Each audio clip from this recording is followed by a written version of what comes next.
last few months, my mom lived with me on hospice. We had no problem talking about death and dying. We had no problem talking about our deceased loved ones. I think we talked about them more than the living ones, actually. Anna and I had to have that hard talk with her about the end of life things and what her wishes are and what to do for this and that. And then my mom planned her own funeral, being particular with every single detail. The songs you heard and are going to hear, she named them. She said she wanted to be cremated and helped pick out these fancy little boxes to put her ashes in. We shopped for her on Amazon together. Her and Anna and me. She said, have Labby's funeral home take care of the service. She even told us what flowers to get. Red, a red arrangement. Her favorite color is red. She even told us the order she wanted her service and when to do what songs. She told us to have it early in the afternoon because her friends can't see you to drive after dark. That was for y'all. We wrote everything down in a notebook and put it up. That was back in March. I think we had a little review about October and she gave us a pop quiz. She didn't change her wishes except for the flowers. Give me some lilacs, she said. I really like lilacs. We had the occasional conversations of, Mom, I know we planned it, but I ain't ready for you to go yet. She would respond with, you don't have to be ready, but you have to be prepared. She started declining right after Thanksgiving. Shortly after Christmas, she was having trouble knowing who we were.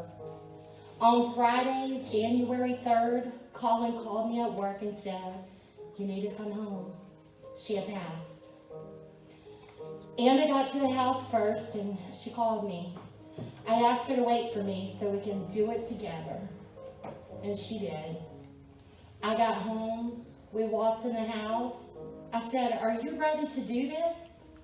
She and I together, hand in hand, walked into Mom's bedroom and said our goodbyes. After that, we knew what we had to do. We called Labby's. Anna put the order through to Amazon.com for the little boxes. I called Miss Diane to see if she would play the songs Mom picked out. Everything was put into motion. On Saturday, Anna and I met at the flower shop, and my heart dropped right into my stomach when I found out that my mama didn't die when the lilacs bloomed. In my head, I said, Mama, the lilacs are not ready. How are we going to get you some lilacs when they're not ready? And by the way, since we are on the subject, I'm not ready either. And in my head, she said, you may not be ready, but you are prepared. By the time Anna and the florists were coming up with other options, and of course, we were able to continue with the arrangement, purple flowers, lilac lookalikes, I think they called them a stalk. We made it through the catastrophe, and as you can see, Mom has a beautiful floral arrangement anyway.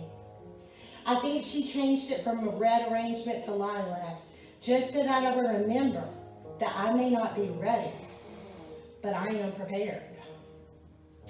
Mama was not scared to die. I am sure Mama wanted to see Cameron graduate, and I'm sure she might wanted to see Finn grow up a little bit more. She may have pictured what it would be like for all the grandkids to get married.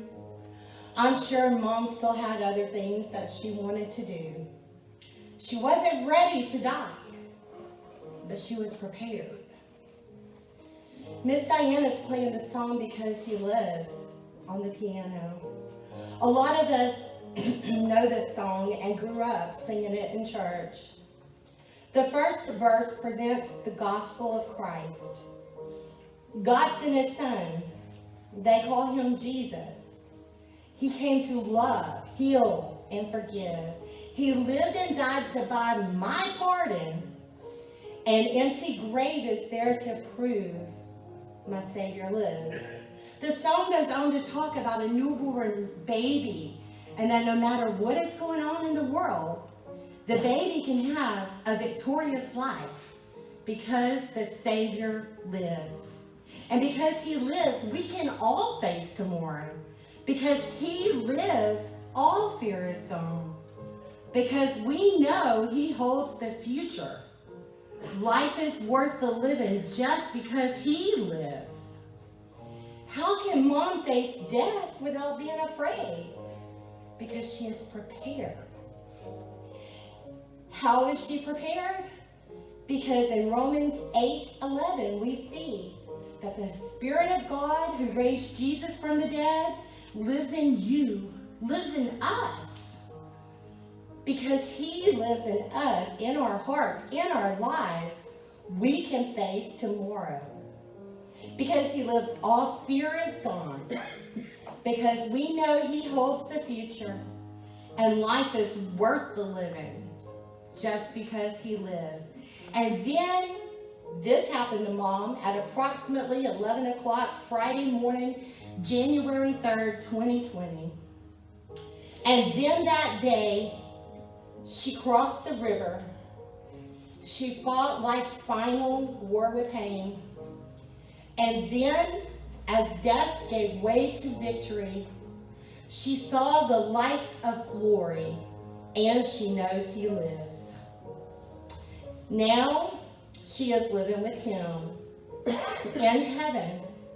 He lived in her, and now she lives with him. When she got saved, he prepared a place for her, and now she is there. She made it. She may not have been ready, but oh, she was prepared.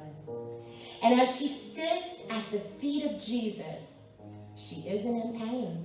She's happy. God put the desire in her heart to live with him, and there she is. I am still on earth crying because I had to throw her toothbrush away. Feeling sorry for myself because Mom isn't here anymore. I'm grieving, and it's okay to grieve.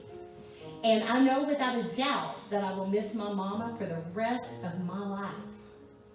But if we look at it from her point of view, from heaven, I'm sure she's saying, Sheila, what do you mean the lilacs weren't ready?